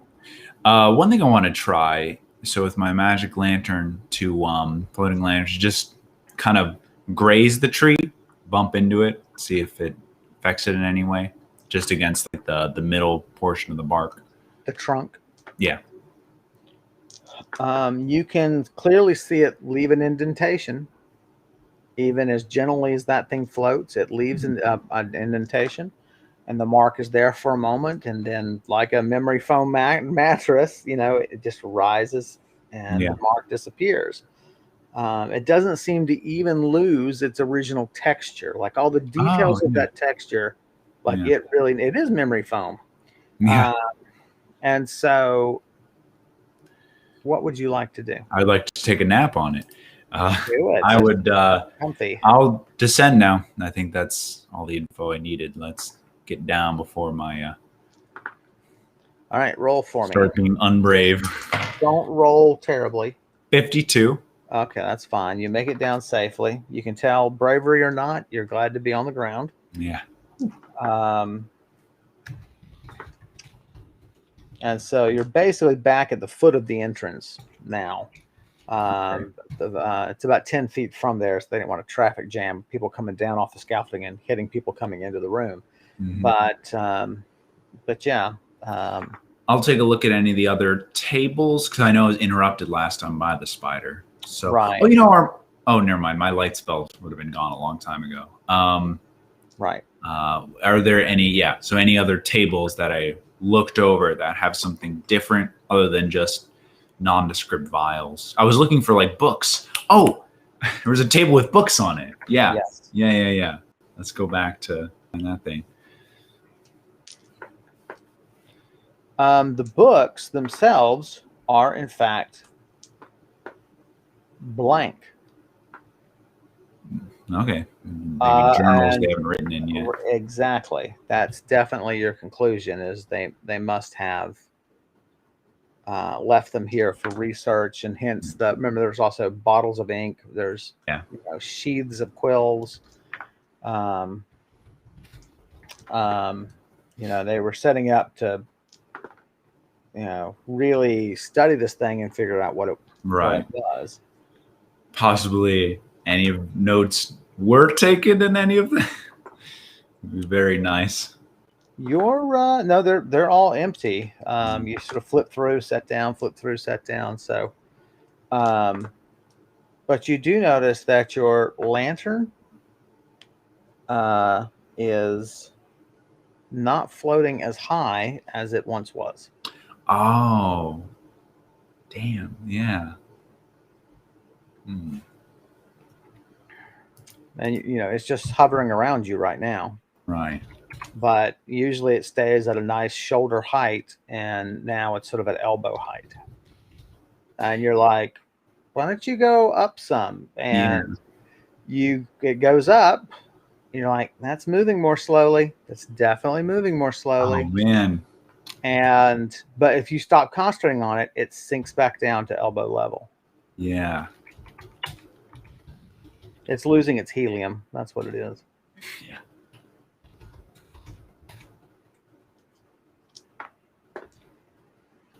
All right, we found the way to defeat Verilag. Hey, Verilag, just walk into this treehouse I made. Exactly. It sucks out all of her magic. I have a new form of wooden stake to the heart. Wooden tree. That's right. That's a really cool idea, actually. Make a stake out of this wood and like sucks out the magic. Roll for me. Whatever force. 88. Yeah, if I were a goblin, that's why I'd be studying it.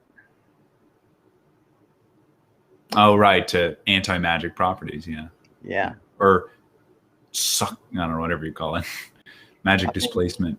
Even if you could just inlay this onto a shield, right? And someone casts a spell against you, do you imagine like the value it would be to say to a king to have some on his crown, to have, and what effect does it have when hostile magic is cast against it and that sort of thing? And you're like, no wonder. This thing, if you figure out how to use it and how to harvest it, make a pretty penny.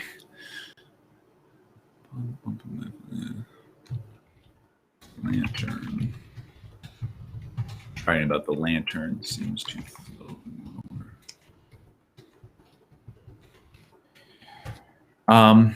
Okay. Well, like I said, so I'll keep looking around. Anything, books or otherwise, that might pique my interest just for another 10, 15 minutes. Sort of at the foot of the wall in some webs. There's some sort of dropped weapon.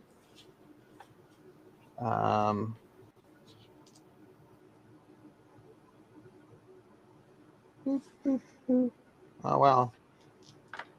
It's a heavy crossbow. It's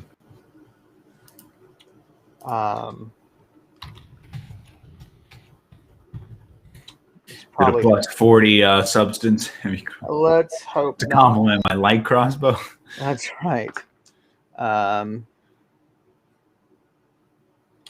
It has a in searching it, you find that it's got a cool little hidden potion holder in it. So basically on the foregrip here, Right. here. Yeah. That's so hard to do. Careful where you aim that thing. That you can basically pull it out, and it's got a cushioned little place for a potion. Yeah, I had a staff like that. Yeah. And oh dear Lord, I don't want to look. I was just trying to give him like one little. Oh no! Here we go. He's rolling the bonuses. All right, drum roll, everybody! Drum roll for bonuses on the crossbow. All right, man, amazing. It's funny because I rolled an 04. Okay, and of course 04. If you're really used to D100, which I've been using for frickin' 30 years, I've been using D100s. 04 is one click away from a double odd. Oh, that's right. Right. And so I got a 4. So it's also plus 5 magic. Okay. Could have been plus 50 magic, but it was. Well, we had double odd, and then another roll would have been. Oh, yeah. I will throw that in my bag of holding. Okay. Thank you, Blaze. Trying to break my game there, Blaze. Yeah. For anyone that doesn't know, I do have earlier on the last couple of sessions, maybe like 5 or 6 sessions ago, I have a bartering with this plus 40 crossbow I have, which is, I think we described as worth over 30,000 pieces of gold. Right. Definitely something traded by the richest of the rich. Right. In Karandrin. Quinn, be careful, you big dummy. Or order some sushi, you big dummy. Acquire something myself.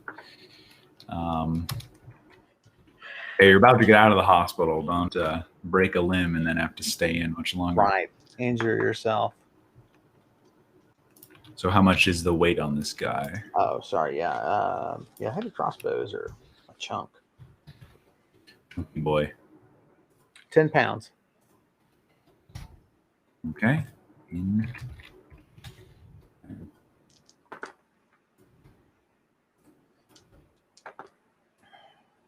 Very nice. I will. So if that's it, then I think it's time to. And there's no other entrances other than the one I came in. There is. Remember, there's the narrow passage. Oh, that's right. On the far side. I will check that out then. Just take a peek in there, see where it leads. So yeah, it's basically you can only get down on. You have to get down on all fours, basically.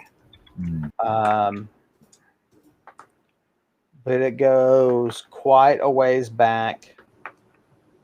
I'll have my spear out, crawling with my spear. So I have it at the ready. You might have to push your bags like in front of you and keep going. Yeah, sure. The thing is that there are no torches down here at all. So you might have to send your floating lantern up ahead. Okay. Yeah, let's do that.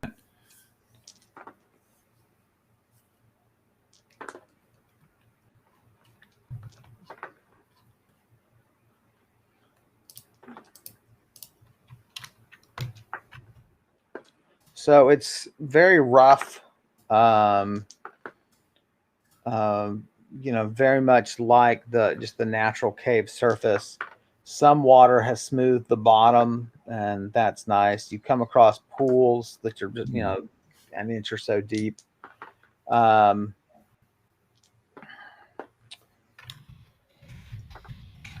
It turns. You figure you've traveled, it's over 50 feet pretty easily. It turns to the right and goes up at about a 45-degree angle. You send it on, you send your lantern on up.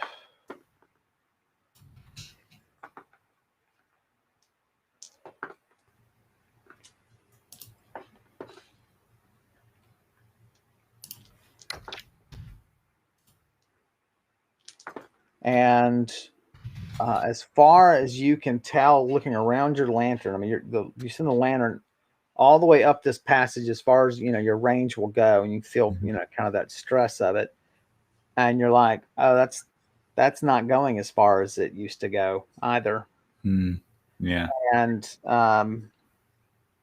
but it's still casting a light, because that's not magical. It's casting it a full 50 feet, and you can see it just dead ends. It's just some strange natural passage that sort of went nowhere. The passage is filled with that lovely scent. You can tell that there are striations here of that material. Yeah. And here they're long, numerous, and they're beginning to connect here and there in certain spots. So you're like, I mean, the scent here is like a little overpowering just because you're in such a confined space, but it's still sort of it's like being on a strange world and smelling their baked goods. It's delicious, but hard to identify. Yeah. It's a great analogy. Let's back out of here then. Where else to go? All right, roll for me. Let's just do one roll to get you out of there. 61. No problem. Arduous, kind of a pain in the ass going back down. And then you make it down and then go in the straight way, the more level, and you make it out. So, all right. I know it's a little early, but you did just finish knocked out a couple of exploration check marks. Yeah. Do you want to keep going? Do you want to sort of call it a night? What do you want to do? I'm good for another like 10 minutes. I'm curious what's down that other passageway with the smaller tree. Right. You can start exploring that and maybe leave off on a cliffhanger. There you go. You find a cliff. I fall down a cliff. Well, there's the end of the session. That's right. The end of our last session. That's right. Brise's Tale. So you what sort of just walking across, what state of readiness do you want? Yeah, I'm gonna have my spear and shield out this time, okay, and keep my floating lantern ahead because obviously okay. I need to see. Well, unless do the torches continue down that other passage near the smaller tree? If so, well, they're in that. Yes, they were to the left and to the right. Now, how far they continue, you don't know, but of course, at that point, you can. Yeah, I don't know. I'm thinking like the lantern gives me away, but at the same time, things in the dark will be able to see me, hear me, or feel me coming like the spider. So let's just keep it lit for the general sense of sight that I can have. Yeah. Well, Ed, how we get float out there, it'd be nice if they attack it first. True, that too. Yeah. It's like a creature, yeah. So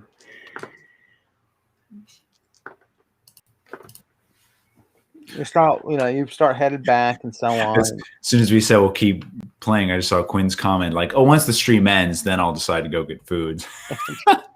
I guess we're playing for another hour then. I know, right? It's that there's our 3-hour marathon just to explore all the natural caverns in this mountain. Exactly. Yeah, what do I don't know much about, like, I've always, because of role playing, I've always wanted to look up, like, really what's the anatomy of a mountain. Yeah, they are very interesting. Yeah, I would love to see the entire cross section of a mountain. And maybe it's all about like the geologic activity and like this and like the water and then the material of the stone. From what I've read, is how caverns are formed and how they're shaped. And right. But yeah, it's probably really hard to predict. Right. Well, there's probably a pattern that you can learn, right? Like in this area, it's going to be. Yeah. It's like I learned. Yeah. You know where the Appalachians continue? They continue and they go up and they go up, and there's a little bit in Canada, and then it continues in England. Really? Yes, those are part of the same mountain chain, but with continental drift and everything, those tore off from us and became their own island and are now in Scotland. You're telling me you just added another like 200 miles to the Appalachian Trail? I did. That's right. Sail across the Atlantic. That's right. And finish it. Oh, that's so funny. No problem. Really interesting though. Yeah. Love geography, topology, all that stuff. Yeah, it's fascinating. Yeah, so you make it to the little sapling and it leans towards you. Hey, buddy, miss me? And you're like, it kind of it's a very soft rustling. And you're like, I remember hearing that somewhere else, like earlier. And so you kind of pass the tree, you can see torches. You're staying within the light of the torches, which don't quite reach all the way to the middle of the room. Although clearly there's an uneasy feeling about those torches, but by how they look, but just your gut feeling is, no one's buying magical torches and just laying them out here, for a possible expedition. These things, something else is going on there. And you hear the rustling above you. And you send the lantern up a little bit. And there's 6 or 8 little saplings up there. Oh my gosh. And you sort of look back behind you, and the ceiling is opened up now in this area that you're in. And there's a couple that were at the edge of where that sapling was, and they must have reached towards you when you first walked in here. But the sound was so soft and a little unusual that you were just like, it's registering. Yeah. So not really at all what you'd call a forest, but there's probably 6 or 8 in the 50 or 60 feet you've walked beyond the first sapling.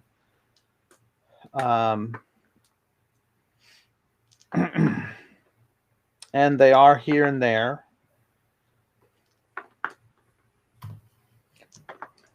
The the cavern swings to the right. And your light falls upon a fog or mist about 100 feet in front of you.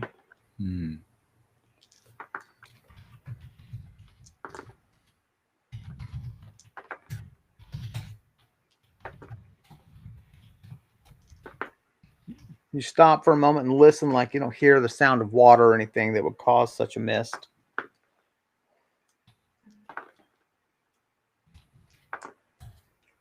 And the fog coalesces into an area about 20 feet across.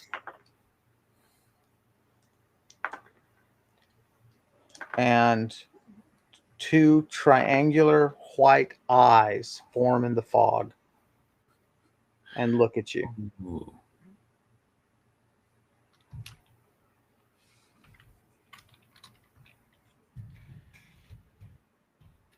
Well, we want to end on a cliffhanger. Is that where we end? Yes, we did right there. That's fine with me. I think that's fine, actually. That'll give us All right. jump straight back into the action next week or 2 weeks from now. 2 weeks. So, Yeah. all right. Well, fun. Thank you guys for joining us. I hope you had a good time with our little investigation and the mysteries therein. Obviously, we're faced here with another mystery and lots of unanswered questions. Possibly Yes, death. and just a hideous death, really. All the usual things that I love to tell you guys.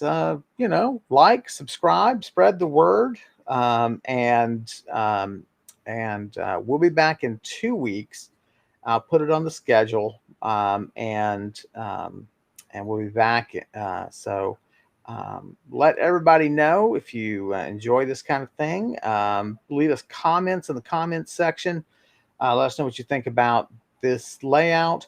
And then maybe next week, what we'll do, we'll try the other layout and get your feedback there. So thank you guys, as always. And of course, on the description, you can find the links to character sheets and personalities, inventory, and notes, as well as to the fabulous artist, Elliot Dunovitz, who did Brise's portrait there in the center. And we will see you guys in 2 weeks. Max, say goodbye to these lovely people. Yes. Well, apologies, I won't be here next week, but hope to see you again 2 weeks from now. And hope you enjoyed this session and look forward to you next time.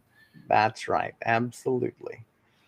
So, like the new layout, if only you had new faces. I'll go to the end screen now, and then we can say goodbye, and you'll see everything here. Right. So, all right. Thanks, guys. We'll see you in 2 weeks.